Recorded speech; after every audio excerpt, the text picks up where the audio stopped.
Nida d'Af Samer Gimel, on va commencer par la Mishnah qui est en bas de la page de Samer Gimel Amoud Aleph. Kol Isha Sheshla Veset Daya Sha'ata.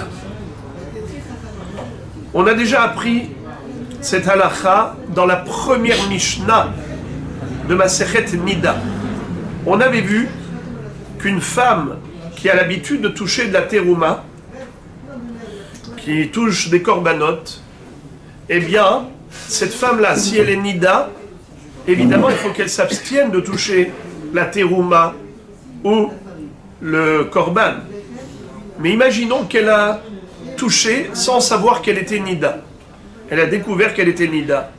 Eh bien, évidemment, que cette terouma, ce korban, sont tmeim. Mais, quel est le din pour une femme qui a fait une bédika et elle a trouvé qu'elle est Nida maintenant et elle a touché la terouma hier? Est-ce que cette terouma est tmea ou pas? Alors on avait vu à ce propos 3 shitot, Bet Hillel, Bet Shammai, Chachamim. Bet Hillel disait Mipkida lepkida, Bet Shammai omrim Kol anashim dayan sha'atan. Chachamim disait Me'et le'et mema'et al yad mipkida lepkida ou mipkida lepkida mema'et al yad me'et le'et. Vous vous souvenez? Ça veut dire que pour Chachamim, on peut remonter dans le temps jusqu'à 24 heures et dire que tout ce qu'elle a touché comme terouma les dernières 24 heures, eh bien c'est tamé. Car peut-être la tâche qu'elle a trouvée aujourd'hui, c'est une goutte de sang qui a coulé déjà hier. Et jusqu'où tu remontes dans le temps, on ne craint que 24 heures. Que peut-être les dernières 24 heures, depuis 24 heures, cette tâche était là, cette goutte de sang était là. Mais on ne remonte pas plus haut dans le temps comme Bet Hillel. Et on n'est pas aussi tolérant que Bet Shammai qui disent non, elle a trouvé aujourd'hui la tâche, et bien à partir de maintenant elle est Nida. Pourquoi tu vas craindre que peut-être la goutte de sang était présente depuis hier? Je répète, il y avait une mahloket à propos d'une femme classique qui n'a pas de Veset Kavua. Celle-là, si elle a trouvé du sang aujourd'hui, et elle a touché la terouma hier, à partir de quand je crains que cette goutte de sang était présente, qu'elle était Nida, pour Chachamim, on remonte jusqu'à 24 heures en arrière. Mais la Mishnah dit que toute cette discussion n'avait lieu que par rapport à une femme qui n'a pas de Veset Kavua, une femme qui n'a pas de cycle régulier. Mais une femme qui a un Veset Kavua, une femme qui a un cycle régulier, et elle a eu une Re'ia, c'est-à-dire elle a eu ses règles, elle a trouvé une tache de sang le jour de son Veset, le jour de son cycle, eh bien dans ce cas-là, je considère que Orah Bismanoba, la tache de sang, la goutte de sang est arrivée le jour de ses règles, le jour de son cycle. Il n'y a pas de raison de craindre que peut-être cette goutte de sang se trouvait en elle depuis la veille et qu'elle est Nida depuis la veille. Et donc tout ce qu'elle a touché comme terouma, c'est tamé. Pas du tout. Je dis Daya Sha'ata. Puisqu'elle a une Veset Kavua, elle a un cycle régulier, elle a trouvé du sang le jour de son cycle, alors je dis Dai. Ça suffit de la rendre tamé aujourd'hui. Je ne vais pas la rendre tméa rétroactivement depuis hier, depuis les dernières 24 heures. Par conséquent, toute la terouma qu'elle a touchée, c'est tahor. Qu'est-ce que notre Mishnah aujourd'hui, dans Daf Samer Gimel, va nous rajouter par rapport à ce qu'on a déjà appris dans la première Mishnah de Masechet Nida? Écoutez, Kol Isha Sheyeshla Veset Daya Sha'ata. Toute femme qui a un cycle régulier, Daya Sha'ata, tu ne la rends pas Nida rétroactivement 24 heures en arrière, mais uniquement à partir d'aujourd'hui. Boker Tov, mais ça on l'a déjà dit, il y a 63 jours qu'on l'a étudié dans le Daf Hayomi. Alors le Hidouche est le suivant. C'est que dans cette Mishnah, on va apprendre qu'il existe d'autres sortes de vestot. Il y a Veset Yamim et il y a Veset Hagouf. Veset Yamim, c'est-à-dire un cycle régulier qui est relatif à un nombre de jours. Une femme, par exemple, qui tous les 28 jours a ses règles, ou tous les 30 jours. Ça s'appelle Veset Yamim. Ou, par exemple, Rosh Chodesh, pas Rosh Chodesh, Veset HaChodesh. Elle les a, par exemple, tous les 10 du mois. Le 10 qui se lève, le 10 Tevet, le 10 Shevat. Donc cette femme-là, quand elle a ses règles ce jour-là, ça s'appelle qu'elle a eu ses règles le jour de son Veset Kavua.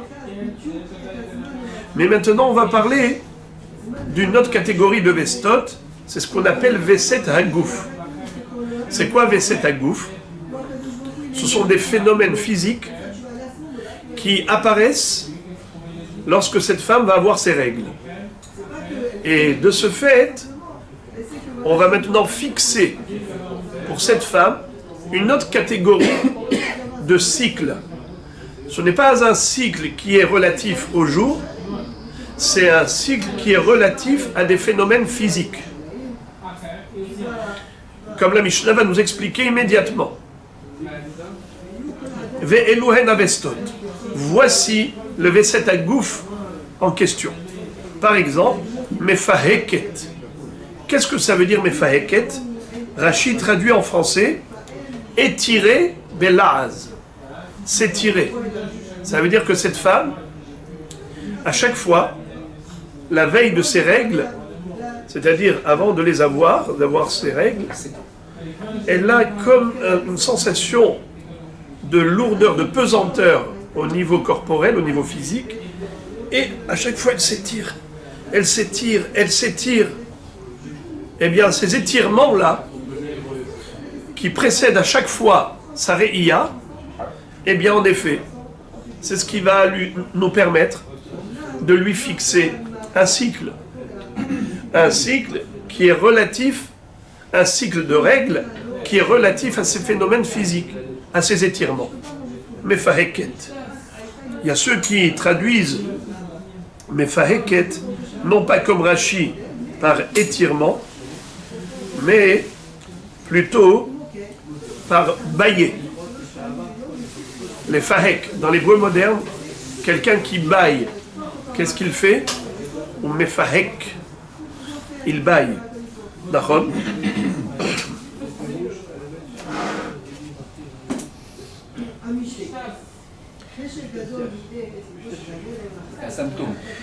Donc ce sont des symptômes physiques qui sont des signes précurseurs de l'arrivée des règles.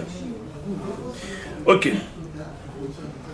Ou bien encore, un autre symptôme, à part l'étirement, me'ateshet. C'est quoi me'ateshet? C'est une femme, normalement aujourd'hui, mit'atesh, c'est tousser, n'est-ce pas? Quelqu'un qui tousse, il est mit'atesh. Alors ici, il dit que yesh mefarshim, que les atesh, les ateshet, c'est avoir, par exemple, des gaz. Quelqu'un qui a des gaz aussi, c'est me'ateshet. Donc soit tousser, soit des gaz. En tout cas, par rapport à tous ces symptômes-là, il ne s'agit pas d'une femme qui a juste bâillé, ou juste un étirement, ou juste un gaz. C'est pas ça. Il s'agit, en fait, d'une répétition. C'est-à-dire que du coup, elle se met à bâiller beaucoup, elle se met à s'étirer beaucoup. Pitom, du coup, elle a toutes sortes de phénomènes physiques comme ça qui se répètent, qui sont répétitifs. En l'espace de quelques minutes, elle a refait ça la même chose. Eh bien, ça, c'est un signe. Ça, c'est un signe. Regardez, s'il vous plaît, le dernier Tosfot de la page. Les deux dernières. Mais Faheket, Piresh Bekuntras, étiré. Tosfot était aussi en France. Il parlait également français. Et donc, ils reprennent le Rashi qui a traduit en français Mefaheket par étiré. Et ils disent Ve'en nir'a. Je ne suis pas d'accord avec Tosfot. Et là, Kemosh et Piresh Beshabbat. Mais plutôt comme Rashi lui-même a traduit dans ma Maseret Shabbat Afkouf Lamedvav, Gabé Pihek Umet, Baye. Kedamar Bebrachot, Gabé Rabbi Shaya Mefahek, Umaniach Yado Tahat Santero. Rabbi qui baillait et a mis sa main sur le menton. Merateshet. Le Merateshet, nous dit le Tosfot, éternué. Donc Merateshet, c'est pas tousser, c'est éternuer.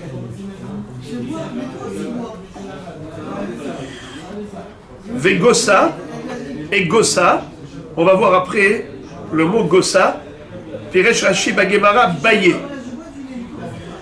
Rashi va traduire le mot Gossa par bailler.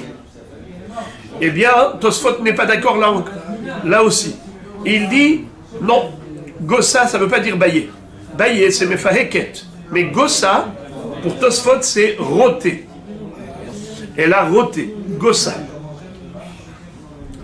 Vechen gihek, betfila roté. Ou bien megahek, megaheket. C'est quoi? C'est roté.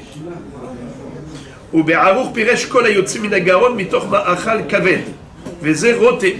D'ailleurs, le arour nous a dit que Gossa, c'est lorsqu'elle fait sortir une voix, lorsqu'on fait sortir une voix par la gorge, au moment où on a trop mangé. Donc on a trop mangé, donc on rote.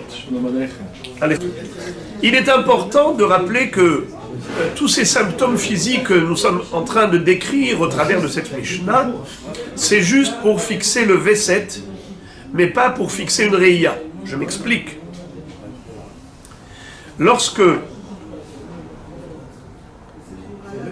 nous disons qu'une femme elle peut être kovarat V7 par rapport à des symptômes physiques, c'est juste pour dire que, premièrement, lorsqu'une femme doit se séparer de son mari de crainte d'avoir ses règles, alors on va le voir qu'il y a un issour d'être avec sa femme au moment où elle est susceptible d'avoir ses règles. Ça s'appelle Samour Levesta. Vizartem et Beni Israël mitum atam, mikam chez Tzrichim lifrosh meneshotehem Samour Levestan. Alors c'est quoi le V7? Alors généralement c'est une date ou un intervalle de jours régulier. C'est ça ce qu'on appelle un V7. Mais maintenant on apprend que aussi il faut se séparer de sa femme si jamais elle a l'habitude d'avoir ses règles suite à ses simanim, à ces signes précurseurs. Mais en général, quand on a parlé de Hargasha, une femme qui est Nida Minatora, c'est au moment où elle a eu ses règles. Mais c'est seulement si elle a eu du sang qui a coulé, accompagné d'une sensation. Le sang a coulé, accompagné d'une sensation. Quelle sensation? Par exemple, elle a senti que son utérus s'est ouvert, elle a senti un pincement dans l'utérus, ou elle a senti quelque chose qui a coulé. Donc il y a toutes sortes de hargashot, mais qui accompagnent l'écoulement. Là, ça peut être quelque chose qui précède l'écoulement, ou même carrément, il y a eu ces signes et il n'y a pas eu d'écoulement. Mais c'était juste pour nous dire que le mari ne peut pas avoir de relation avec elle à ce moment-là, car il se peut que maintenant, voilà, ça arrive. Comme ce sont généralement des signes précurseurs, ce ne sont pas des signes révélateurs du sang, de la présence du sang. Le sang n'est pas là. Le sang, il va arriver. Mais ce sont des signes précurseurs pour dire, attention, le mari, qui s'écarte d'elle, parce qu'elle peut les avoir, ces règles. Deuxièmement, qu'est-ce qu'on apprend au travers de cela? Si elle a touché d'Ateruma, elle a touché du Kodesh, eh bien, à partir de quand je crains? Elle a eu du sang. Eh bien, je dis Dayasha'ata. Je ne vais pas dire que les 24 heures, toute la terouma qu'elle a touchée, c'était tamé. Parce que peut-être elle les a eues hier. Non! Puisque aujourd'hui elle a eu ces symptômes. Et à chaque fois qu'elle a ces symptômes-là, elle a ses règles par la suite. Donc je ne craindrai pas à partir d'hier, des 24 heures, mais à partir des symptômes. Donc, il y a une différence entre Hargasha et Hargashat Veset. Il y a la Hargasha du Dam, il y a la Hargasha du Veset. Veset, c'est qu'elle est susceptible de les avoir, et la Hargasha du Dam, c'est qu'elle les a déjà eues concrètement. Encore, par rapport à ces phénomènes physiques, Mefaheket Me'ateshet. Donc, comme on a traduit Mefaheket, deux traductions, soit d'après Rashi étirement, soit d'après Tosfot, baillé. Me'ateshet, d'après certains, c'est éternuer. Tosfot disent éternuer. D'après d'autres, c'est que elle a eu des gaz, n'est-ce pas?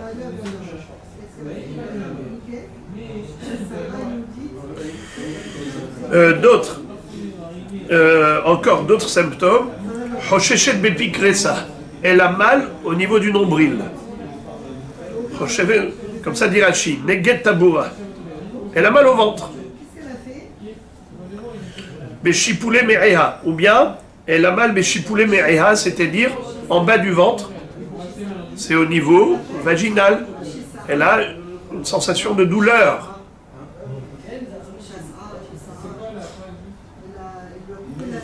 Veshofarat. C'est quoi Veshofarat? C'est quoi Shofarat? Shofea, ça veut dire un écoulement. Généralement un écoulement. Shofarat, ça veut dire un écoulement. Alors, si elle a un écoulement, Boker Tov. C'est clair, on ne comprend pas ce que ça veut dire quoi Shofarat. Je ne veux pas anticiper, je vous réserve la surprise dans la Gemara. La Gemara va nous expliquer que veut dire Shofarat par rapport à tout ce qu'on est en train d'apprendre. On est en train de dire qu'il y a des signes précurseurs. Alors, Shofarat, écoulement, c'est un signe précurseur, mais c'est la Réia elle-même. C'est pas un signe précurseur. Alors, on va voir. Ukmin Tzmar Moret. Qu'est-ce que c'est Tzmar Moret? Si elle est saisie de Tzmar Moret. Même dans l'hébreu moderne, comme dans l'hébreu de Rashi, regardez Rashi comment il traduit en français. C'est très beau. Frisson. Rashi traduit Tzmar Moret, frisson. C'est beau? Hein, vous êtes privilégiés par rapport aux Israéliens. Vous avez des traductions de Rashi en français et vous comprenez. Les Israéliens, quand ils lisent ça, et ils disent, mais qu'est-ce qu'il veut dire Rashi? Ils vont lire comme ça, par exemple, ici, fritsonage. Ils vont lire fritsonage. Et ils vont aller chercher la traduction, ce qu'on appelle l'orazé Rashi. Traduire en hébreu ce que Rashi a traduit en français. Parce qu'ils ne savent pas qu'est-ce que veut dire Rashi en français. Mais on a le privilège d'avoir lu, étiré, baillé, éternué, frisson. C'est extraordinaire. Tov, ça veut dire que parfois, la fièvre fait que la personne a des frissons. C'est de la fièvre.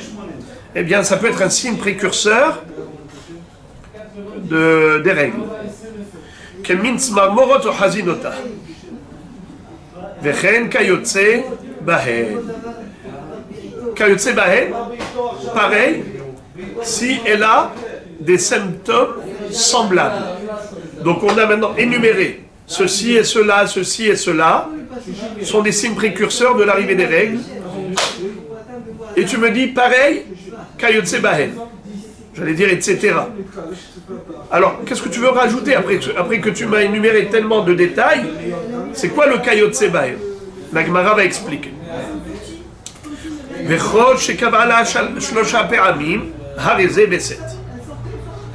La Mishnah conclut en disant que si la femme, elle a eu 3 fois le même phénomène, qu'elle a eu ses symptômes, suite auxquels elle a eu ses règles, désormais, elle est kovarat veset hagouf. Il est bon de savoir que le Rambam, contrairement à d'autres Rishonim, nous dit que ces symptômes-là sont associés au Veset Yamim. Ça veut dire par exemple, elle les a tous les 28 jours, mais même le 28e jour, elle a ces symptômes qui sont précurseurs. C'est de cela qu'il s'agit. Alors que d'autres Rishonim disent que ce n'est pas relatif au jour. Il y avait Veset Yamim, c'est une chose, et il y avait Veset Agouf, c'est autre chose. Soit c'est le nombre de jours d'intervalles réguliers qui nous permet de savoir quand est-ce qu'elle va les avoir, tous les 28e jours, n'est-ce pas?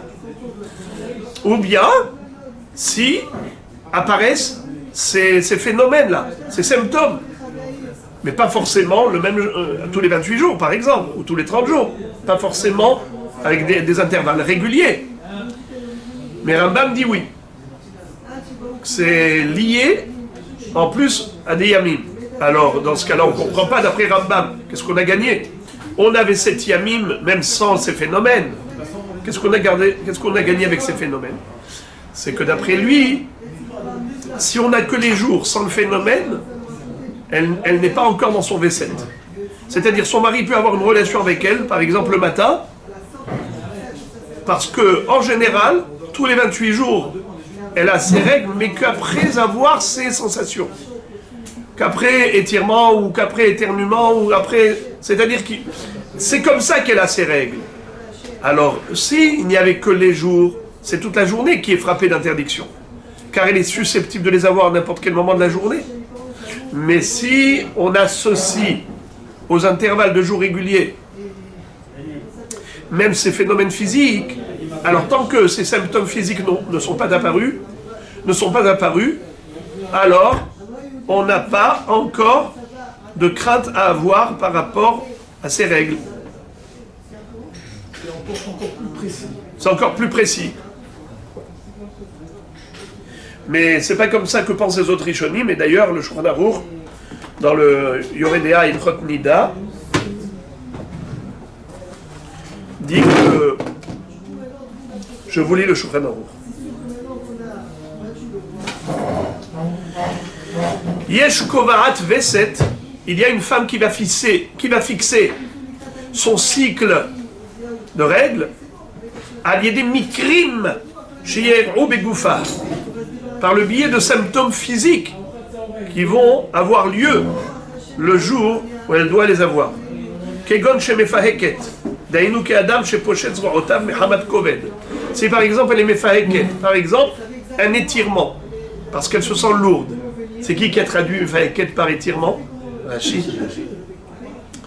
Ok Adam shepoter piv mehamad koved. Ou bien comme une personne qui baille, qui ouvre grand la bouche parce qu'ils sont fatigués. C'est qui a traduit Mefaheket? Tosfot. Mais même Rashi dans Shabbat Kouf Lamed Vav. Rashi dans Shabbat Kouf Lamed Vav que Tosfot a cité ici. Ok Adam Shemotzi Kol Derech Hagaron. Ou bien comme une personne qui rote. Motzi Kol Derech Hagaron. Quelqu'un qui va roter. Ou bien si elle lâche des gaz. Ça veut dire on a tous les pirouchim dans Mefaheket. 4 possibilités. O, Hosheshet, Befikresa ou Beshipule Me'aya. Ou bien si elle a mal au ventre. Ou mal en bas du ventre, c'est-à-dire au niveau de l'appareil génital. O, Shehazouat Tsire Akadahat. Ou bien elle a été saisie par des frissons de fièvre. O, Rocha Bevaria Kevedim Aleha. Ou bien elle a une sensation de pesanteur. Elle sent la tête lourde, les membres lourds. N'est-ce pas? Des courbatures. Bechol echad me'elu, im ye'era ala shlosha pe'amim vera'ata kav'ala veset. Shebechol param shi hosheshet me'em asura leshamesh. C'est-à-dire qu'une femme qui a eu 3 fois ce même phénomène, qu'elle a eu ses règles juste après ses symptômes, eh bien en effet, à chaque fois qu'elle aura ces symptômes, elle va devoir tenir compte de cette réalité que peut-être elle va avoir ses règles. Au miou, cependant, néanmoins, si elle a baillé une fois ou elle a éternué une fois, on ne peut pas être couvert V7. Et la ksherosaken arbe peramim ze acharze. Que si c'est à répétition, ça veut dire dans l'espace de 5 minutes, elle a déjà baillé 10 fois. Veimera ala shlosha peramim, et c'est là eu ça à 3 reprises. Shebechol param astaken arbe peramim areze vese. Ça veut dire que à chaque fois que ces symptômes sont apparus, qu'elle a eu un phénomène physique répétitif et suite auquel elle a eu ses règles, eh bien ça y est, elle est kovarat veset. Vekol elu avestot shebegufa en lahem zman yadua. Et là, bechol param sheikre ze amikre ou veset.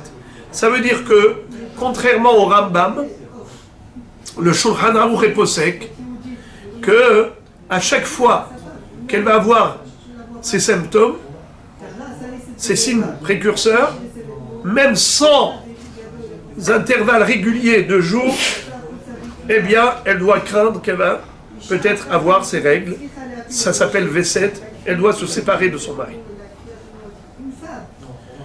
Ve'im V7 aguf lizman yadua, kegon merosh chodesh lerosh chodesh, o mikaf yom lekaf yom, kavala V7 lizman, ul michush V7, ve'ena chosheshet ela lishnem biyachad, ve'im igia et velo ba michush, ou ba michush blo ito ena chosheshet.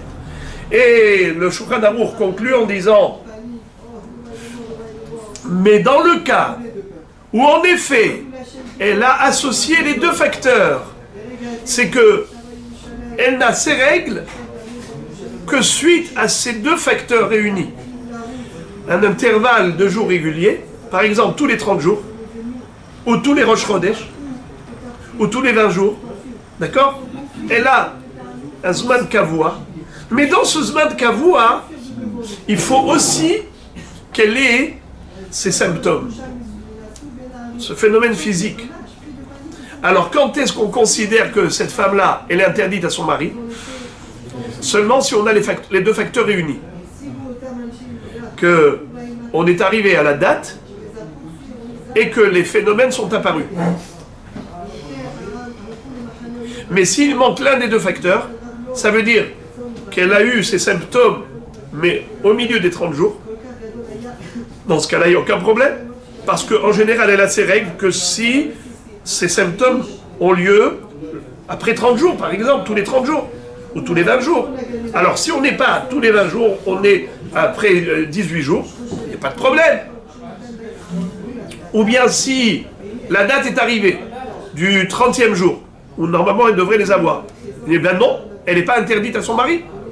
Elle est permise. Pourquoi? Tant qu'elle n'a pas eu les symptômes, il n'y a pas de problème. Il faut 2 facteurs réunis. Yamim, Vegouf. Simane Hagouf, avec les Yamim. Ça veut dire que l'être humain, c'est une horloge. Il y a un fonctionnement. Et ce fonctionnement, jusqu'à preuve du contraire, on considère qu'il est régulier. Il est cyclique. Et donc, il nous faut l'apparition de tous les facteurs réunis pour dire qu'il y aura déclenchement de règles. Sinon, elle est permise à son mari. Je termine la Mishnah donc qui a dit Kol shekavra la shlosha pe'amim areze veset. Si elle a eu donc ce même phénomène 3 fois, c'est là qu'on dit qu'elle a eu veset agouf. Très bien. Je tiens à vous dire que parfois le veset agouf c'est un siman, parfois c'est une siba. Siman, siba. Siman, c'est un signe. Siba, c'est une cause.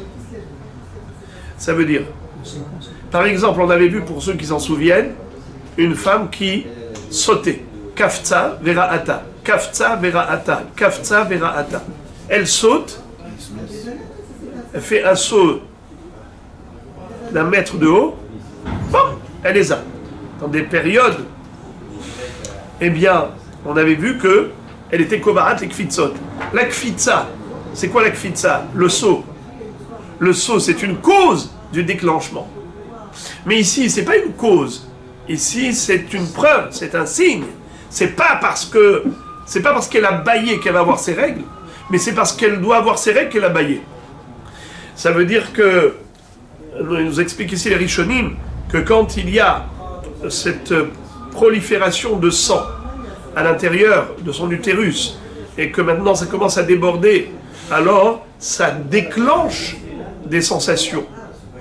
Les sensations qu'elle a, c'est juste un dérivé, une conséquence des règles qui sont en train maintenant de déborder, qui vont maintenant apparaître. Donc c'est un siman, c'est un signe qu'elle va avoir ses règles. Parfois, le phénomène physique est un facteur déclenchant. Parfois, le phénomène physique n'est qu'un signe précurseur, n'est qu'un signe de ce qui se passe en elle.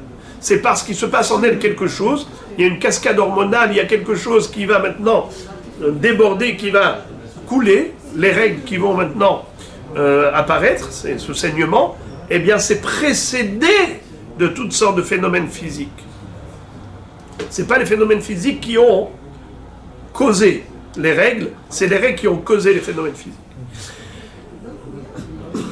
Et on va voir après qu'il y a encore un phénomène physique qui est celui de Achla Shum au Batsal, au Pilpelim, quand elle mange quelque chose de fort, comme de l'ail ou de l'oignon ou du piment. Là aussi, quand ça lui arrive, d'après Rambam uniquement avec des intervalles réguliers, ou d'après le Shulchan Aruch, même sans intervalle régulier, quand elle prend ça, eh bien ça déclenche. Là, il faut dire que c'est déclencheur. Là, c'est Siba, c'est pas Siman. Bon. Alors, Rabotai, comme toujours, la Gemara développe la Mishnah et elle reprend. Tanina Hada Zimna, Kol Isha Sheyesh La Vesed Dayat Sha'ata. La Gemara pose la question que je me suis permis d'anticiper, à savoir, quel est le chidouche de notre Mishnah? Mais on a déjà appris cela dans la première Mishnah de Masechet Nida, où nous avions déjà dit Kol Isha Sheyesh La Vesed Dayat Sha'ata. Quand est-ce que Hachamim craignent que cette femme qui a trouvé du sang aujourd'hui, que peut-être ce sang était là depuis hier, et tout ce qu'elle a touché comme terouma les dernières 24 heures, c'est safek tamé, marron, c'est uniquement pour une femme qui n'a pas de cycle régulier. Mais isha sheyesh la veset, daya sha'ata. Mais une femme qui a un cycle régulier, alors on considère qu'elle est tméa qu'à partir du moment où elle a trouvé la tâche, parce que c'est aujourd'hui qu'elle devait avoir ses règles. Donc le sang est arrivé à l'heure attendue. Donc il n'y a pas de raison de craindre que peut-être ce sang est arrivé la veille, puisque la veille c'était pas encore l'heure. Donc ce chidouche, déjà appris dans le premier daf de Masechet Nida, pourquoi le répéter 63 dapim après? Réponse. Hatam bevestot de yomé, hacha bevestot de goufa. Là-bas, on parlait de Veset Yamin, ici on parle de Veset Agouf. Comme on a déjà dit, qu'il y a une femme qui a un cycle régulier par rapport à un intervalle de jours, tous les 28 jours par exemple, ou bien tous les Rosh Chodesh, ou tous les 10 du mois, ça s'appelle Veset Yamim. Mais il y a aussi ce qu'on a appris aujourd'hui, Veset Agouf, c'est-à-dire une femme qui a un cycle régulier, mais qui n'est pas lié à une date, qui n'est pas lié à un intervalle de jours, mais qui est plutôt lié à des symptômes physiques, comme on vient de l'apprendre. D'ailleurs, comme nous dit la Mishnah, Kedekatane, Elouen Vestot, Haïta Mefaheket, Me'ateshet, Hosheshet Befikresa, Beshipule Me'aya, Veshofat. Donc, la Gemara nous démontre bien que la Mishnah n'a parlé que de ce style de Vestot, à savoir des phénomènes physiques, des symptômes corporels qui n'ont rien à voir avec des intervalles de jours. La Gemara s'arrête maintenant sur Shofa'at. On a dit une femme qui a un écoulement. La Gemara dit quoi? Ça c'est un signe précurseur de l'arrivée des règles, mais c'est les règles elles-mêmes. Hashaf'a ve'azla. Et en plus, si tu me dis que elle est tout le temps nida. Elle est shofa'at. C'est quoi shofa'at? Elle a un écoulement tout le temps. Elle boker tov. Alors elle est tout le temps nida. Où est-ce que tu vois ici un V7? Réponse. Amar ula berede Rav Ilai beshofa'at dam tameh mitor dam tahor. Qu'est-ce que ça veut dire?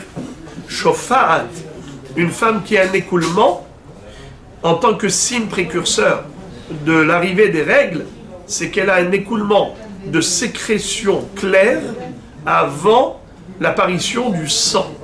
Elle a du dam tahor, c'est-à-dire du sang clair avant le sang rouge. Pour être nida, c'est uniquement du sang rouge, mais des sécrétions quelconques ne la rendent pas nida. Regardez le premier hachis de la page, s'il vous plaît. Beshofa'at dam tameh mitor dam tahor regila lirot dam tahor tehila ve'achar kach dam tameh have veset bechol sha'a shetir'e dam tameh achar dam tahor amrinan dedaya sha'ata. C'est-à-dire, cette femme-là, elle a toujours ce phénomène qu'avant d'avoir ses règles, elle a des sécrétions abondantes de couleur claire. Par exemple, une glaire vaginale qui sera par exemple de couleur jaune, de couleur blanche, et ça arrive abondamment. Et bien à partir du moment où elle sécrète tellement de glaire ce jour-là, c'est que bientôt, ces règles vont arriver. Donc, une femme qui est comme ça n'a pas besoin de craindre que peut-être ce sang qu'elle a eu aujourd'hui, il était là depuis la veille, 24 heures avant. Non, pourquoi? Puisqu'elle a toujours l'habitude d'avoir ses règles juste après une abondance de sécrétions, eh bien, puisque c'est arrivé aujourd'hui qu'elle a eu toutes ces sécrétions, blanches ou jaunes, ou verte, tout ça, c'est arrivé aujourd'hui. Puisque c'est arrivé aujourd'hui, ne te prends pas la tête. Hier, elle n'était pas nida. Voilà donc ce que veut dire shofa'at. Un écoulement, non pas de sang, mais un écoulement d'autres sécrétions. Encore. On a dit dans la Mishnah, Ukmin smarmorot, si elle a des frissons, ren kayotse bahen. C'est quoi ren kayotse bahen? Et tout ce qui ressemble à ces symptômes physiques. Alors la Gemara se demande, après avoir énuméré autant de détails, qu'est-ce que tu veux me rajouter encore? Chen kayotse bahen le'atouye mai. Amar Rabba bar Ula le'atouye isha sherosha kaved aleha ve'evareha kevedim aleha ve'rotetet ve'gosa. C'est-à-dire, on vient inclure d'autres phénomènes, comme par exemple, une femme qui a les membres lourds, comme la tête lourde, elle a des courbatures, ou bien roté-tête, elle sent comme ça des frissons, elle tremble, elle a un tremblement. D'accord? Elle commence à avoir des vibrations. Gossa, ou bien elle est gossa, on avait vu plusieurs traductions, soit baillée, comme dit Rashi, gossa, baillée. Regardez la troisième ligne de Rashi en haut. Gossa, lisez-moi. Baillé. Donc Rashi a traduit par baillé. Mais d'autres Rishonim disent que Gossa c'est roté. N'est-ce pas? On a vu Tosfot qui n'était pas d'accord avec Rashi. Ok. Donc, c'est ça ce qu'on voudrait rajouter. Amar Rav Huna bar Hiya Amar Shmuel Hare Amru Leyamim Shenayim Levestot Ahad Lema Shelo Manu Hachamim Shelosha. Donc, on est bien d'accord que qu'est-ce que vient nous rajouter le mot Kayotse Bahen? Qu'est-ce que ça vient nous rajouter? Qu'on n'a pas dit dans la Mishnah. Dans la Mishnah, on a parlé de quoi? De Mefaheket. 1. Me'ateshet. 2. Chosheshet Befikresa. 3. Shipule Me'ea. 4. Shofa'at. 5. Kemin Smarmoret ou Chazinota. 6. Seder. Qu'est-ce qu'on n'a pas dit? C'est Kayotse Bahem. C'est quoi Kayotse Bahem? Alors c'est les courbatures. N'est-ce pas? Ou membres lourds. Ou roter. Ou avoir des tremblements. Ça c'est Kayotse Bahem. D'accord? Très bien. Maintenant la Gemara va nous citer quelque chose indépendamment de tout ce qu'on a appris jusqu'à présent. D'accord? Ça y est. On a fini, on a compris la Mishnah. Boker Tov. On commence. Amar Ravuna Bachi Amar Shmuel. Shmuel nous enseigne. Hare Amrou. Shmuel nous dit Hare Amrou. Moi j'ai reçu un enseignement de mes maîtres qui remonte jusqu'au Hachamim de la Mishnah. Les Yamim Shenaim. Les Vestot Ahat. Qu'est-ce que ça veut dire? Voilà ce que j'ai reçu. Au nom des Hachamim anciens, des premières générations, pour fixer un V7, à Yamim, il faut 2 fois. Il faut, par exemple, 2 intervalles réguliers. Ou bien, par exemple, le 10 du mois, il faut que, par exemple, ça aurait été qu'elle a eu ses règles, le 10 qui se lève et le 10 Tevet. Donc, je répète, le Vestot Yamim, quand on dit Yamim, c'est soit les mois, donc le 10 Tevet, le 10 qui se lève, comme j'ai dit, soit des intervalles réguliers, donc il faut 3 fois. Vous avez compris que pour avoir 2 intervalles, il faut 3 réillotes. J'ai, entre mes 3 doigts, j'ai 2 intervalles.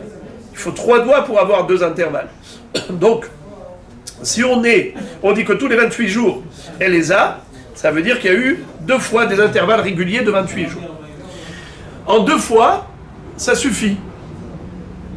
Ou bien, le 10 Tevet, le 10 qui se lève, le 10 Tevet, ça suffit. En 2 fois, elle est Komarat V7. Vous entendez? Et pour les Vestot à Gouf, en une seule fois, ça suffit. On n'a pas besoin de 3 fois. Vestot à Gouf, en une fois.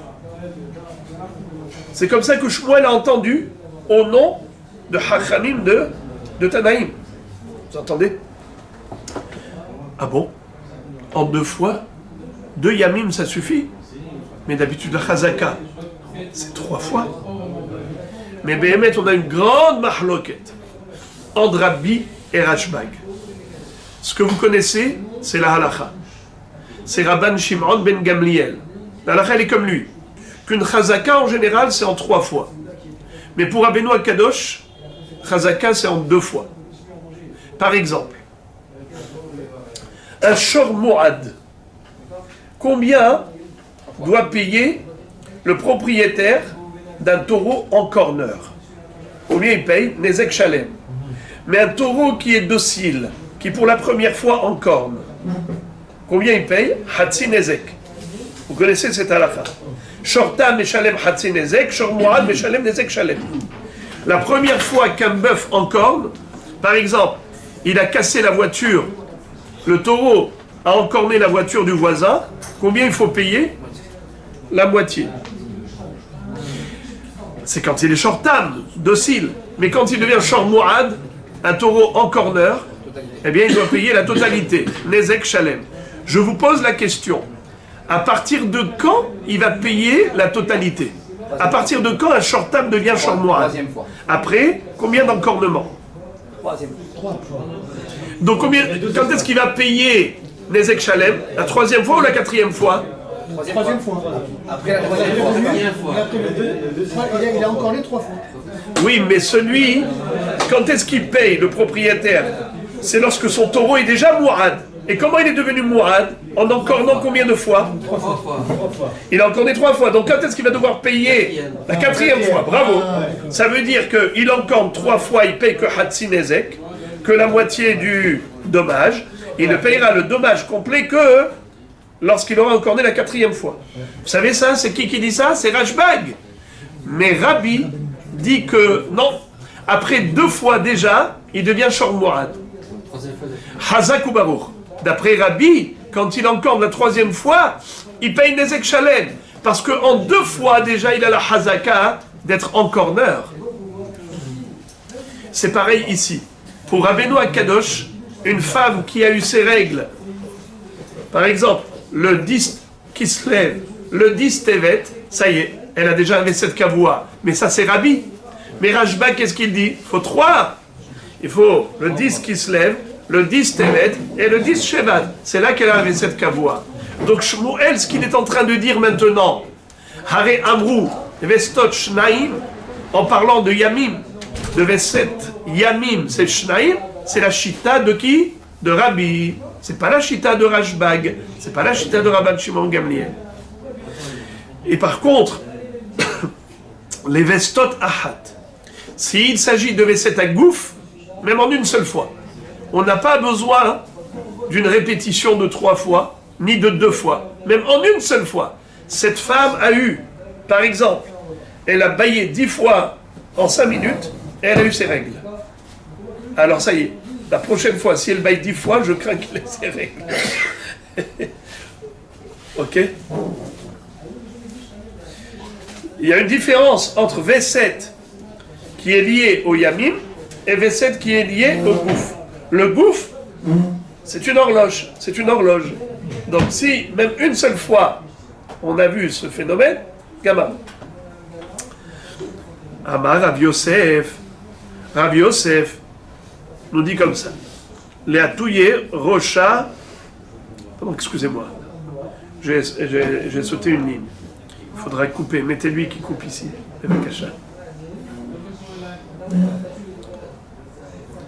Amar Rav Yosef. Avant Rav Yosef. Je fais marche arrière. Lema shelo manu hachamim shelosha. Shmuel conclut en disant, ce que hachamim n'ont pas cité, ce que hachamim n'ont pas mentionné, eh bien ce phénomène-là, qui n'a pas été mentionné par les hachamim, pour celui-ci, il faut une répétition de 3 fois. Je répète, pour Veset Agouf, 1 fois, pour Veset Yamim, 2 fois, pour le Veset que hachamim n'ont pas mentionné 3 fois. C'est quoi ces mots-là? La Gemara dit, les mâches et l'homme à nous hachamim, les atouyemai. Je n'ai pas compris. De quoi tu parles? Qu'est-ce que hachamim n'ont pas évoqué? De quoi s'agit-il quand tu me dis, on peut être kové à Veset en 1 fois, si c'est Veset Agouf. On peut être kové à Veset en 2 fois, si c'est Veset Yamim. Mais parfois, il faut 3 fois pour être kové à le Veset. C'est quoi? C'est le Veset dont hachamim n'ont pas parlé. C'est quoi ça? Amar Rav Yosef leatouye rocha kaved aleha veveria kevedim aleha verotetet vegosa. Rav Yosef dit, c'est certainement les courbatures, la tête lourde, ou bien roter, ou trembler. Ça, c'est des phénomènes physiques dont hachamim n'ont pas parlé dans la Mishnah. Amar le Abaye maïkamash ma'alan matnitinhi de apersha rabba baroula. Bien que hachamim ne l'ont pas dit explicitement dans la Mishnah, mais on a déjà appris que le mot Chen kayotse bahen dans la Mishnah, ces 3 mots-là, Chen kayotse bahen, ça fait allusion à quoi? À tout ce que tu viens de dire maintenant. Donc hachamim en ont parlé dans la Mishnah, de manière allusive, certes, mais ils en ont parlé. Ne me dis pas maintenant que Mashelo manu hachamim va Mishnah. C'est pas vrai, manu hachamim. Amarle. Et là, Marabaye. Alors Abaye dit voilà. La touye achla shum vera'ata. Achla betsalim vera'ata. Kasse sapilpelim vera'ata. Qu'est-ce que ça veut dire? Il s'agit d'une femme qui a eu ses règles suite à la consommation de légumes très forts tels que l'ail, l'oignon ou des piments piquants. Une femme qui a eu ses règles suite à cette consommation, désormais, à chaque fois qu'elle va manger des produits aussi forts, elle doit considérer qu'elle est maintenant dans le zman qui est susceptible d'enclencher ses règles. Et nous disons qu'à chaque fois qu'elle va manger ces choses-là, Bémet, et relief qu'elle va les avoir, eh bien, Nous disons comme ça, il faut qu'il y ait eu répétition de 3 fois. C'est-à-dire, elle a mangé de l'ail et de l'oignon une fois, même si elle a eu ses règles, elle ne peut pas dire que à chaque fois qu'elle va manger de l'ail et de l'oignon, elle va avoir des règles. Non. Ça s'est répété une deuxième fois, ça s'est répété une troisième fois. Après 3 fois, je peux dire qu'en effet, c'est un symptôme, c'est un phénomène qui est un facteur déclenchant. Or, je répète, si c'est des phénomènes normaux, qui sont naturels, qui se dégagent du corps, comme on a dit tout à l'heure, des étirements, des bâillements, des éternuements, eh bien, elle a ces phénomènes-là, c'est qu'elle va les avoir. En une fois déjà, tu peux fixer son V7. Si c'est lié au jour, c'est-à-dire soit des dates du mois, soit des intervalles réguliers de jours, dans ce cas-là, il faut 2 fois pour fixer le V7 kavua. Si c'est à cause de consommation, telle que manger des piments ou de l'ail ou de l'oignon, et que ça a déclenché des règles, il faut 3 fois pour être couvert V7. Pourquoi? Parce que ce troisième élément, la manger de l'ail et tout ça, c'est quelque chose qui est faible. C'est pas quelque chose qui est quelque chose qui s'explique. Je vais expliquer ce que je veux dire. Quand la femme a des étirements, elle a des bâillements, elle a des éternuements répétitifs en l'espace de 5 minutes, elle a éternué 10 fois, et tout de suite après elle a eu ses règles, alors je mets en relation, je mets en corrélation les deux phénomènes. Elle a eu ses phénomènes physiques, elle a eu ses règles, alors je dis que chez cette femme, le débordement de sang par le biais des règles déclenche chez elle ces symptômes. Donc c'est un phénomène qui est relatif aux règles. Et donc cette femme, en une fois déjà, je dis, voilà, elle appartient à cette catégorie de femmes. En une fois déjà, je dis qu'elle a été Komarat V7. Par contre, si c'est des intervalles de jours, c'est un facteur qui est lié au mois ou au jour. Dans ce cas-là, il me faut 2 fois. Ça, c'est le classique. Puisque d'après Rabbi, c'est quoi une hazaka? C'est en 2 fois. Par contre, manger de l'ail ou de l'oignon ou du piment et que ça a déclenché ces règles, même si ça s'est passé une première fois, même une deuxième fois, c'est tellement faible comme facteur déclenchant que j'ai besoin d'une 3e fois. Même d'après Rabbi, qui dit qu'en 2 fois c'est Hazaka, même lui il reconnaît que ces facteurs-là, ils sont tellement faibles pour dire que cette femme, à chaque fois qu'elle va manger des produits forts, elle va avoir ses règles, il faut vraiment qu'elle ait eu ce même phénomène 3 fois. C'est là que je peux fixer. Donc voilà ce que Hachamim n'avait pas mentionné. C'était l'histoire de l'ail, de l'oignon et du piment piquant. Les Mashelom Anu Hachamim Shalosh. Alors répétez s'il vous plaît. C'est quoi Ehad? C'est quoi Shtaim? C'est quoi Shalosh? Quand est-ce qu'elle est Kovarat Vesed? Quand est-ce qu'elle est Kovarat Vesed Bepamahat? Gouf. Quand est-ce qu'elle est Kovarat en 2 fois? Yamim. Quand est-ce qu'elle est Kovarat en 3 fois? Manger des produits forts. Dans la Mishnah, au départ, on parle des choses qui sont des simanim, pas des causes. Et là, c'est bizarre, on change de sujet. C'est Shmuel. Non, mais dans la Mishnah, on n'a pas parlé des simanim, comme vous dites. Dans la Mishnah, on n'a parlé que des simanim dans la Mishnah, absolument. Que des simanim. Pas de dépose. Ici, c'est Shmuel qui est... D'où il sort Shmuel ici? Alors, il sort ça, pas de la Mishnah, il sort ça de ce qu'il a entendu, lui, de ses maîtres qui ont entendu de Hachamim. Mais même ça, ça ne devrait pas vous étonner, Rabbi Shimon, puisqu'il y a juste 2 mois, on avait appris que Kafza vera ata, Kovarat Veset Likfitzot, une femme qui a sauté 3 fois et elle a eu ses règles, eh bien voilà, elle est Kovarat Likfitzot. Pourquoi Shmuel, il est obligé de dire il y a des choses comme ça, on prend toutes choses qui peuvent provoquer, en général. Mais justement, Vous avez remarqué que Chachamim n'ont pas cité ça dans la Mishnah. Donc ça, c'est un chidouche de dire que c'est pas seulement des signes, mais même ce qui sont des causes, des symptômes. Signes, des symptômes, causes. On continue. Et maintenant, je vais vous faire passer 5 minutes un peu douloureux, mais après, ça y est, Bezrat Hashem, on va sortir du tunnel. Amar Rav Yosef, Lo Shamia li Hashma'ata. Rav Yosef, vous le savez, était tombé malade.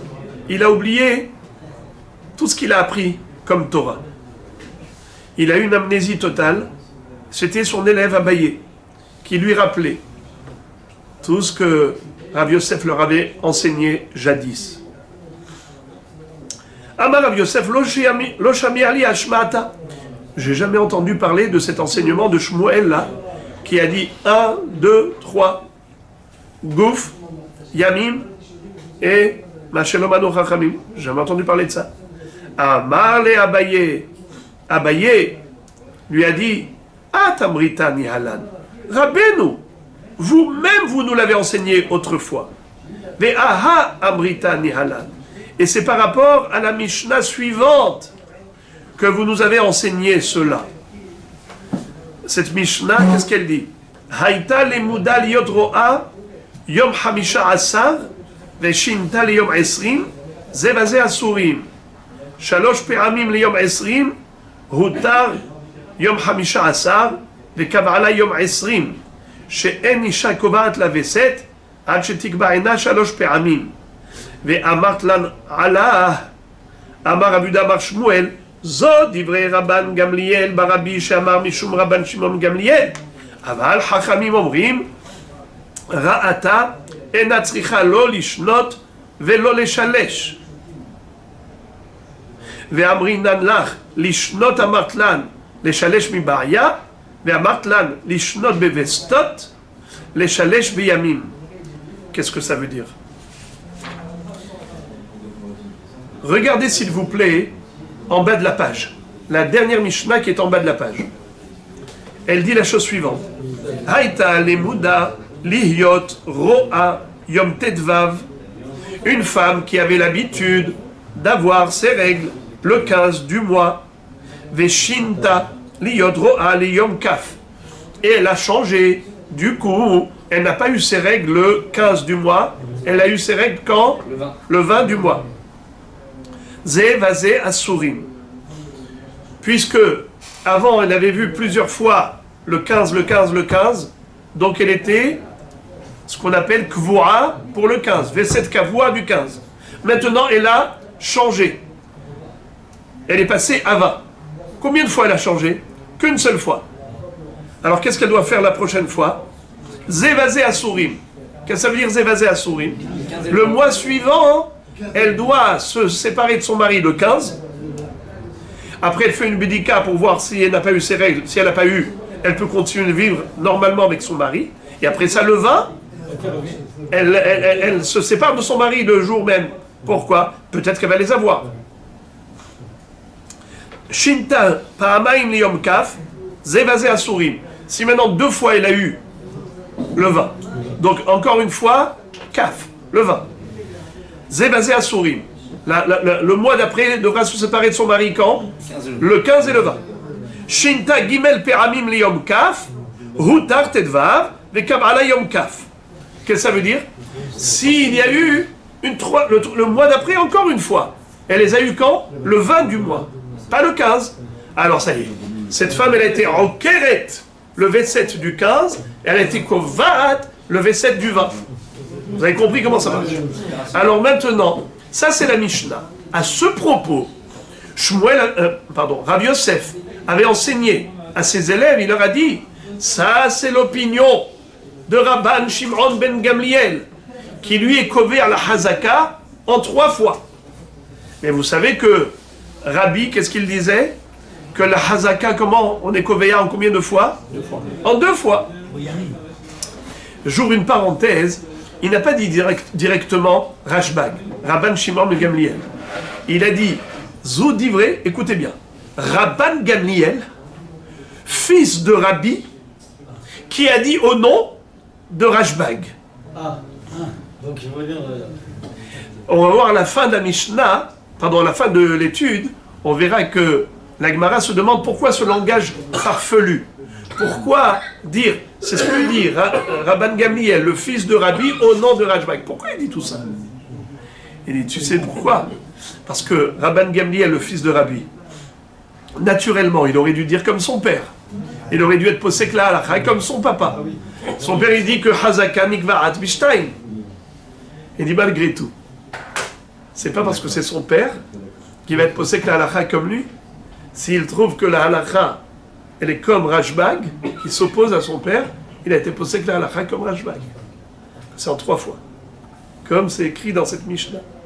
Donc cette Mishnah nous dit, Rabbi Yosef, elle est attribuée à quel auteur? Rashbag. Aval, regardez comment il leur a dit. Tout ça, c'est ce que Abaye est en train de dire à Rabbi Yosef, qui leur avait enseigné autrefois, avant de tomber malade. Maintenant, il a oublié toute sa Torah. Et il lui a dit, sache qu'à ce moment-là, toi-même, tu nous as enseigné ce hidouche de Shmuel, de 1, 2, 3. Et comment il leur a dit? Regardez la beauté. Amarle Abaye, at amritani halan, ve'aha amritani halan. Par rapport à la Mishnah qui se situe au bas de la page. Haïta limuda liot ro'a yom hamisha asar, ve'shinta liyom esrim zevaze asurim. Shalosh permim liyom esrim, hutar yom hamisha asar. Désormais, le 15 du mois, elle est permise à son mari. Elle n'a plus besoin de craindre que peut-être elle va avoir ses règles aujourd'hui. Ve'kavarala liyom esrim. Le V7, il est kavua maintenant, le 20e jour du mois. Chez Enisha Kovarat, la V7, Shalosh Peramim. Il faut 3 fois. Ve'amart lan ala. Et à propos de cette Mishnah, tu nous as précisé. Amar Avuda Amar Shmuel. Toi, Rabbi Yosef, tu as dit au nom de ton maître Rabbi Yehuda, qui a dit au nom de son maître Shmuel. Quoi? Zo divrei Rabban Shimon, Zo divrei Rabban Gamliel Barabi, chez Amar Mishum Rabban Shimon Gamliel. Ça, c'est Rabban Gamliel, le fils de Rabbi, qui a dit au nom de Rashbag. Aval hachamim, mais hachamim, omrim, ra'ata et natzricha, lo lishnot velo leshalesh. Mais hachamim disent, une seule reya suffit pour être couvert à V7. Et elle n'a pas besoin ni lishnot, c'est quoi lishnot? Hein? Comment? Bravo. Lishnot, c'est répété une 2e fois. La racine du mot lishnot, c'est shnaim. Lishnot. Velo les shalesh. Et ni répété 3 fois. Shalosh. Alors il leur a dit, rata et les kovarat V7. Et natricha lo lishnot, velo les shalesh. Pas besoin de 2 fois, pas besoin de 3 fois. Et nous, on t'a posé la question, Rabbi, mais si on n'a pas besoin de 2 fois, à peu près de raison qu'on n'a pas besoin de 3 fois, et nous, on t'avait dit, ve'amri nanlach, lishnot amartlan, les shalesh mibaya, si déjà une seule fois suffit, on n'a même pas besoin de 2 fois, à peu près de raison qu'on n'a pas besoin de 3 fois, ve'amartlan, et tu nous as répondu très joliment en disant, lishnot bevestot, les shalesh biyamim. 1, 2, 3. Rappelez-vous, c'est quoi le 1? Vestot agouf, les symptômes de la Mishnah. Bailler, éternuer, rôter, s'étirer, tout ce qui est signe précurseur de l'arrivée des règles. Ça, c'est Vestot agouf. 2e Veset, Yamim. 3e Veset, Achlashum. C'est de cela qu'il s'agit. Quand on a dit Achlashum, et tout ça, c'est combien de fois? Achlashum, Batzal, Pilpelim, 3 fois. Yamim, combien on avait dit? 2 fois. Et pour Veset Agouf, 1 fois. Donc, Rav Yosef, il avait parlé de Veset Agouf. Veset Agouf, only. En une seule fois. Ça suffit pour dire que cette femme, elle avait cette kavua. Ça veut dire que si elle a eu ces phénomènes physiques qui ont précédé les règles, ça veut dire que la prochaine fois, si apparaissent à nouveau ces phénomènes, elle éternue 10 fois en 5 minutes, c'est le signe précurseur que maintenant ces règles vont arriver. Kovarat la V7, en une seule fois. Et là, la Gemara pose la question, elle dit, mais pourquoi Shmuel, Rav Yosef, a employé un langage farfelu? Venima, Zodivre Rabban Shimon ben Gamliel, qui disent tout simplement, cette Mishnah, l'auteur de cette Mishnah, c'est Rabban Shimon Gamliel. Hakamash Malan Shmuel. Voici ce que Shmuel voulait nous enseigner. Des Rabban Gamliel Berebi, que Rabban Shimon Gamliel Svirale. Bien que Rabban Gamliel c'était le fils de Rabbi, il n'a pas été possédé comme son père. Il a été possédé comme Rajba, que la Hazaka, elle se fait en combien de fois? En 3 fois et pas en 2 fois. Très bien. Allez Rabotai, passons à la Mishnah suivante. Haïta limuda liot ro'a betchilat avestot, kol ataharot she'asta betoch avestot temeot. C'est-à-dire, une femme par exemple, qui lorsqu'elle éternuait 10 fois, en 5 minutes, elle avait ses règles au premier éternuement. D'accord? Elle éternue 10 fois, mais au premier éternuement, elle a ses règles. Alors maintenant, par exemple, une femme a éternué 1 fois.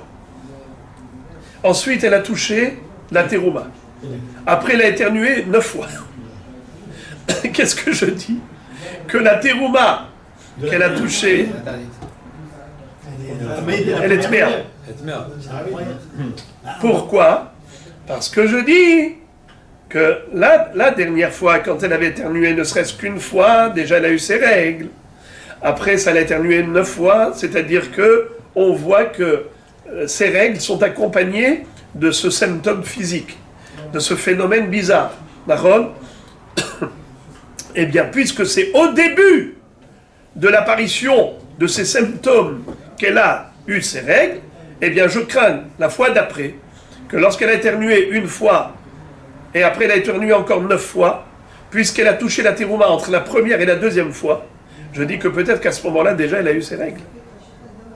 Mais le jour de son décès.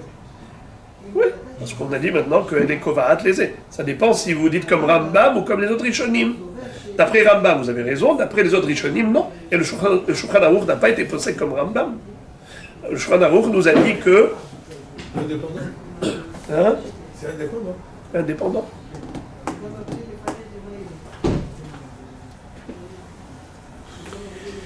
Bon. Alors, Kol HaTaharot, je répète s'il vous plaît la Mishnah. Haïta Lemuda, elle avait l'habitude, Liod Ro'a, d'avoir ses règles, Bitchilat Avestot, au début de l'apparition des symptômes précurseurs des règles. Kol HaTaharot She'asta Betoch Avestot Temeot. Toutes les choses pures, comme la terouma ou le korban qu'elle a touché pendant cette période-là, c'est impur. Pourquoi? Parce que dès le premier éternuement ou premier eau, déjà, je dis que peut-être à ce moment-là, elle a eu son sang. Besof avestot, kolatarot, j'ai installé betor avestot, théorot. Mais si, par exemple, les dernières fois, quand elle avait eu ce phénomène d'avoir eu, par exemple, 10 éternuements, quand est-ce qu'elle a eu ses règles? À la fin du 10e. Alors, si pendant ces éternuements, elle avait touché la terouma, c'est tahor. Pourquoi ça reste tahor? Puisque elle est habituée à avoir ses règles à la fin du Veset Agouf, à la fin du phénomène physique, des symptômes physiques. Rabbi aussi Omer, Af Yamim Veshaot Vestot. Rabbi aussi nous dit que pas seulement les jours, mais même les heures. C'est-à-dire, une femme qui a par exemple tous les 10 du mois, c'est-à-dire le 10 Kislev, le 10 Tevet, le 10 Shevat, elle a à chaque fois ses règles. Mais ces règles, elles arrivent à quelle heure? Par exemple, à midi. Ou à 2 heures de l'après-midi. À chaque fois, c'est à 2 heures de l'après-midi. Pile! Rabbi aussi dit, même les heures rentrent en ligne de compte. Il faut tenir compte même des heures. Et donc, cette femme-là, avant 2 heures de l'après-midi, elle est permise à son mari. Ça veut dire que même les Sha'ot font partie de Vestot et pas seulement les Yamim. Rabbi aussi Omer, Af Yamim Vesha'ot Vestot. Haïta Lemud Aliot Ro'a, Imad Netzahama, Ena Asura Idarim Anet Sahama. Rabbi Yossi conclut en disant, si par exemple cette femme-là, elle avait l'habitude de voir tel jour, mais à quelle heure? Honnête. Elle n'est pas interdite pendant toute la nuit qui précède, et elle n'est pas interdite non plus la journée qui succède. Elle est interdite que pendant l'heure du net. C'est-à-dire, c'est quoi, combien de temps ça dure le net? Vous avez déjà vu le soleil quand il monte là-bas à l'horizon? Ça met quelques minutes, n'est-ce pas? On va dire 5 minutes, 10 minutes. Non. Bien. C'est un instant. Oui, un instant, c'est un instant quand il commence. Une minute, ou un instant comme vous dites, on voit la crête du soleil.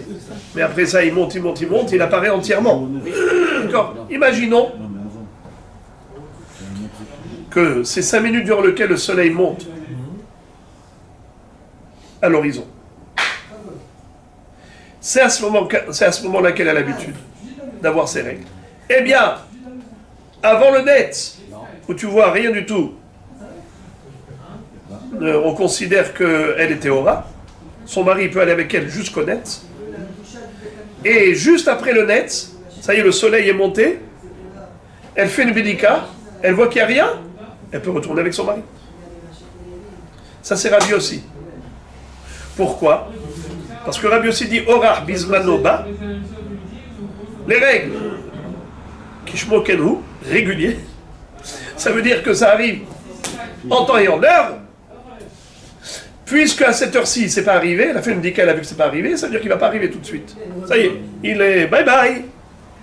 Les règles arriveront quand ils arriveront. On ne sait pas quand, alors bye. On doit se séparer à l'heure où c'est susceptible. C'est comme ça que Rabbi aussi dit. Mais Rabbi Yehuda n'est pas d'accord. Rabbi Yehuda Omer Kol Hayom Shela. Qu'est-ce que ça veut dire? La journée. Pour Rabbi Yehuda, c'est vrai qu'après, oui, mais pas avant. Étant donné qu'elle avait l'habitude d'avoir ses règles pendant le Netz, la période du Netz même, on l'attribue à la nuit précédente, eh bien, toute la nuit précédente, elle est frappée d'interdiction. Elle ne peut pas aller avec son mari toute la nuit, jusqu'après le Netz. Mais après le Netz, Kol Hayom Shela. Elle peut aller avec son mari, pourquoi? Elle fait une bédika, elle voit que le sang qu'on attendait n'est pas arrivé, elle n'a pas eu ses règles, tout va bien. Est-ce qu'il va arriver le lendemain au Netz ou il peut arriver n'importe quand? Maintenant, ça y est, il peut arriver n'importe quand. Fin de la Mishnah, commençons la Gemara. Tana, la Braïta, qui développe la Mishnah comme d'habitude nous dit Ketzad Amar Rabbi aussi, Yamim Veshaot Vestot. Comment exactement Rabbi aussi nous a expliqué l'histoire des heures? Que Yamim Veshaot Vestot. C'est le jour plus les heures qui constituent le V7, le cycle régulier. Comment?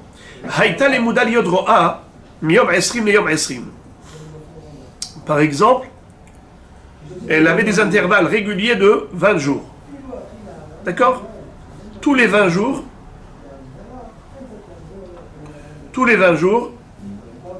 elle les avait. Et voilà. Excusez-moi. Je reprends. Vous voulez noter? Comment concrètement? Haïta lemuda liot ro'a miyom esrim leyom esrim ou mi shesh shaot le shesh shaot. C'est-à-dire que c'était toujours à la 6e heure depuis le début du jour. Combien c'est la 6e heure? Comment ça s'appelle en français? Heure de maniotte. Hein? Heure de maniotte. Midi. Ça s'appelle midi. Et shesh shaot et shesh shaot. Dans une journée, on a combien d'heures? 12 heures. La moitié, 6. Donc, la 6e heure, ça s'appelle midi. Alors, elle les avait par exemple tous les midis. Tous les 20 jours, à midi. Alors, Asura le shamesh kol shesh shaot arishonot. Divrei Rabbi Yehuda. Rabbi Yossi matir ad sheshaot, bechosheshet besheshaot. Qu'est-ce que ça veut dire? Rabbi Yehuda dit, les 6 heures qui précèdent, elle est frappée d'interdiction. Mais après la 6e heure, elle fait une bidika, elle voit qu'elle est permise, elle peut y aller. Par contre, lui, Rabbi Yossi dit non, c'est que la 6e heure. Les 5 premières heures de la journée sont permises, elle est permise à son mari. Et l'heure d'après, ça y est, elle est permise. Si elle a eu à midi, Je me suis trompé là. Faut couper.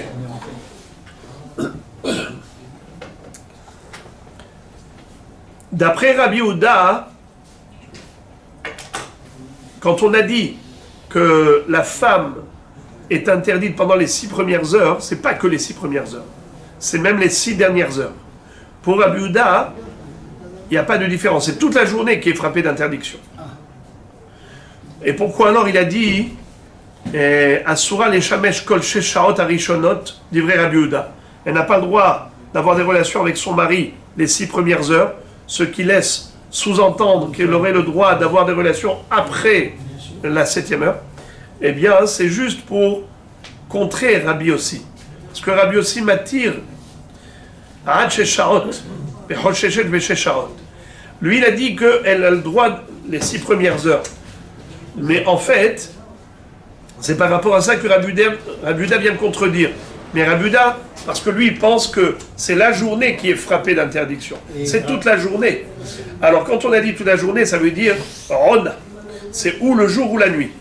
Si c'était la nuit, c'est toute la nuit. Si c'est le jour, c'est toute la journée. C'est pas 18 heures. Comment non? Quand on parle de 12 heures, on parle de 12 heures d'une journée. Ou 12 heures d'une nuit. D'accord? Alors, donc on ne faut pas arriver à 18 heures. C'est 12 heures. Pour Rabbi Yehuda qui est Mahmir, c'est 12 heures. C'est-à-dire depuis le matin jusqu'au soir. Quand je parle de 18 heures, je parle de l'heure. 6 heures, 18 heures. Ah, l'heure de la montre. D'accord. 6 heures du matin à 18 heures le soir. Avec plaisir. Si le matin s'est levé à 6 heures. Mais je préfère que vous me parliez d'une heure, que le matin c'est 1 heure. D'accord, 0 heure. Au lever du jour, c'est 0 heure. Et après ça, jusqu'à la tombée de la nuit, c'est 12 heures. On les divise en des heures temporelles. Shaot zmaniyot. Avru shesh shaot. Velo ra'ata. Asura les shamesh kol hayom kulo deva Rabbi Yehuda. Donc, Rabbi Yehuda nous dit clairement que l'interdiction, c'est toute la journée. Même après la 6e heure. Mais Rabbi Yossi matir mina mincha ul ma'ala. Rabbi Yossi les matir depuis après mincha, c'est-à-dire après la 6e heure. Après la 6e heure, ça s'appelle sha'at mincha. Normalement, mincha, on aurait pu faire depuis après Hatzot. Pas une demi-heure après Hatzot. Pourquoi on fait une demi-heure après Hatzot? Par risque de confusion. Parce que les gens ne sont pas précis. Ils voient le soleil au zénith. Et parfois, il est avant le zénith. Et ils pensent qu'il est déjà au zénith. Alors, si tu leur dis tu peux faire mincha, quand le soleil est au zénith, ils vont commencer mincha, peshaharit, quand il vient encore, c'est encore le matin. C'est pour ça que Hachamim ont dit on ne prend pas de risque. Une demi-heure après, comme ça on est sûr que le soleil est au zénith. Donc Sha'at Mincha, c'est déjà depuis midi pile. Avou sheshaot velo ra'ata asura leshamesh kol hayom kulo divrei Rabbi Yehuda ve Rabbi Yossi matir mina mincha ul ma'ala. Très bien. Maintenant la Gemara va se focaliser sur la Mishnah. On a dit dans la Mishnah, Aïta lemuda liyodroa imanet sahama. Rabbi Yehuda disait que cette femme-là, elle est interdite pendant tout le V7. Mais il dit que, c'est quoi le V7? C'est la nuit. Mais il permet la journée d'après. Il avait dit Kolayom Shela. La femme qui a l'habitude d'avoir ses règles à l'heure du lever du soleil, au Netzachama, elle n'a pas le droit d'avoir des relations avec son mari toute la nuit qui précède. Mais elle peut toute la journée qui suit le Netz. Ve'atan ya Rabbi Yehuda Omer Kol halayla Shela. Pourtant, dans une baraïta, Rabbi Yehuda aurait dit le contraire. Lui-même aurait dit que Kol hayom Shela, la kashia. Ha dirgila lirot bitchilat yemama, vea dirgila lirot besof lelia. Qu'est-ce que ça veut dire? Quand on a dit Imanetz, c'est quoi Imanetz? Il y a un peu avant le Netz et il y a un peu après le Netz. Ça dépend quand est-ce que cette femme a l'habitude d'avoir ses règles. C'est vrai que c'est avec le Netz, mais est-ce que c'est un peu avant le Netz jusqu'au Netz ou bien est-ce que c'est un peu après le Netz? Si c'est un peu avant, donc c'est lié à la nuit précédente, elle n'a pas le droit d'avoir des relations avec son mari toute la nuit. Mais elle pourra avoir des relations après le Netz avec son mari. Si elle n'a pas eu ses règles. Par contre, si elle avait l'habitude d'avoir ses règles après le Netz, au début de la journée après le Netz, alors elle pourrait avoir des relations avant, mais pas après. Toute la journée d'après est interdite à son mari. La Gemara nous cite plusieurs baraïtot. Tane Hada, Rabbi Yehuda osra lifne vesta ou matira lechar vesta. Vetania idach osra lechar vesta ou matira lifne vesta. La kashia. Hadergila lemechze besof lelia, hadergila lemechze bitchilat yemama. C'est-à-dire, encore une fois, la même chose. On retrouve deux baraïtot qui citent l'opinion de Rabbi Yehuda, mais apparemment se contredisent, et la Gemara donne la même réponse qu'on a donnée précédemment. À savoir, il y a une braïta qui dit que Rabbi Yehuda interdit cette femme à son mari avant le V7, mais il autorise cette femme à son mari après le V7. Et dans une autre braïta, il dit le contraire. Après le V7, elle est permise. Avant le V7, elle est interdite. Comment tu comprends? La kashia. Ça dépend. Si elle avait l'habitude d'avoir ses règles juste à la fin de la nuit, alors toute la nuit qui précède est interdite. Mais par contre, si elle avait l'habitude d'avoir ses règles au début de la journée, alors elle est permise toute la nuit qui précède, elle est interdite que la journée qui suit. Amarava, Alacha et Rabbi Yehuda. Entre Rabbi Yossi et Rabbi Yehuda, c'est qui a raison? C'est Rabbi Yehuda. C'est-à-dire que on ne peut pas permettre une femme à son mari en disant elle a l'habitude d'avoir ses règles à midi, alors elle est interdite que Bashara Shishit. Et donc il pourrait aller avec elle avant et après. Pas du tout. Toute la journée du V7, c'est inclus dans l'interdiction. Par exemple, elle a l'habitude d'avoir ses règles en journée, même si c'était à une heure fixe, c'est toute la journée qui est interdite. Si elle avait l'habitude d'avoir ses règles la nuit, c'est toute la nuit qui est interdite. On ne dit pas à cette heure-ci et pas à cette heure-ci. Pas comme Rabbi aussi. Hein? On a, c'est-à-dire une période. On a Samour Levesta. La Gemara demande au Miyama Rava Hachi, est-ce que c'est vrai que Rava était posé comme Rabbi Yehuda? Ve'atanya. Pourtant, il y a une braïta qui dit, à propos du pasuk, Ve'izartem et Bnei Israël mitum atam, il faut écarter les Bnei Israël de l'impureté, et juste après c'est écrit, Ve'adava beniddata. Dans ce pasuk qui figure dans Sefer Vayikra, écrit, juste après que la Torah nous ait dit d'éloigner les Bnei Israël de l'impureté, elle nous parle de la nida. Mikanama Rabbi Yirmiyah, Azhara les Bnei Israël, sheifreshu min neshotehem, samuch levestan, vekama, amarava, rona, mailav, rona, achariti. Rabbi Yirmiyah nous dit que de ce passage qu'on apprend que les Bnei Israël doivent s'écarter de leur épouse, rona, samuch levestan, une période proche du cycle. Rona, samuch levestan, une période proche du cycle. A priori, quand tu dis une période proche du cycle, ça veut dire c'est la veille, l'avant-veille. C'est-à-dire que si par exemple durant la journée elle doit les avoir, alors elle est interdite la nuit qui précède. Elle doit les avoir la nuit, eh bien la journée qui précède. Eh bien, la Gemara dit lo otaona. Qu'est-ce que ça veut dire otaona? Quand on a dit samour la V7, c'est samour à l'heure.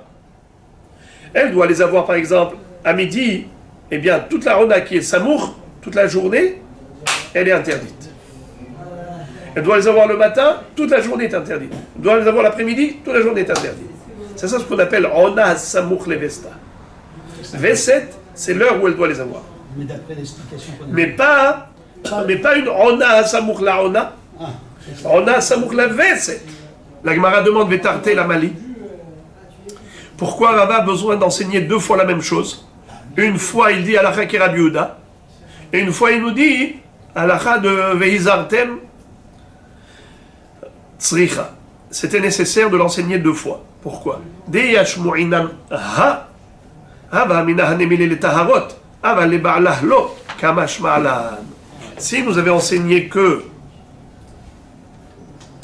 la première fois, c'est-à-dire Halacha ki Rabbi Yehuda, j'aurais pu penser que c'est seulement par rapport à la terouma, où on dit que cette femme-là, à partir du moment où elle a enlevé cette kavoua, alors, si elle a touché avant le Zman du V7, les taharot, elles sont permises. Alors, qu'est-ce qu'on appelle avant le V7? Pour Rabbi aussi, c'est l'heure. Pour Rabbi Yehuda, c'est toute la journée. Tout ce qu'elle a touché pendant cette journée, c'est considéré comme étant le Zman du V7. Mais avant cette journée, il n'y a pas de problème. Donc toute la nuit, il n'y aurait pas eu de problème. Toute la nuit, il n'y a pas de problème. Mais j'aurais dit que c'est seulement les taharot, avalé barla, l'eau. Qu'est-ce que ça veut dire? J'aurais dit que pour son mari, elle est permise. Comme Ali Rabbi aussi, permise avant, permise après. C'est pour ça que la halakha est comme Rabbi Yehuda, pas seulement pour les taharot. La halakha est comme Rabbi Yehuda, même pour le mari. Elle est interdite à son mari toute la journée. Kamash ma'alan. Ve'i mehahi, et si Rava nous avait enseigné juste la halakha par rapport au mari, que on apprend du pasuk, Vizartem et Bnei Israël mitum atam. On apprend que le mari doit se séparer de sa femme toute la journée. Haba mina samour levesta ona hariti kamash ma'alan. On aurait pu penser que c'est quoi ona samour la V7? Ona samour la V7, on aurait pu penser comme on a cru tout à l'heure. Vous vous rappelez? On avait pensé que c'était 12 heures avant les 12 heures. 24 heures. Eh bien on te dit non. Comme les tarots. Ce qu'on vient de nous interdire, c'est uniquement comme on a dit dans la Mishnah, à savoir la journée même. Samour la V7, c'est-à-dire les 12 heures, pas 24 heures. On interdit que 12 heures. Mais si on avait que ça, on a Samour la V7, on aurait pu penser que V7, c'est le jour où elle doit les avoir. On a Samour la V7, c'est la période qui précède, et donc on aurait interdit la femme à son mari pendant 24 heures. C'est pour ça que il vient te dire non, Halacha ke Rabbi Yehuda, que c'est Dafka, on a Samour la V7, c'est 12 heures, et pas 24 heures, comme on l'a vu dans la Mishnah. Bruchim Ti.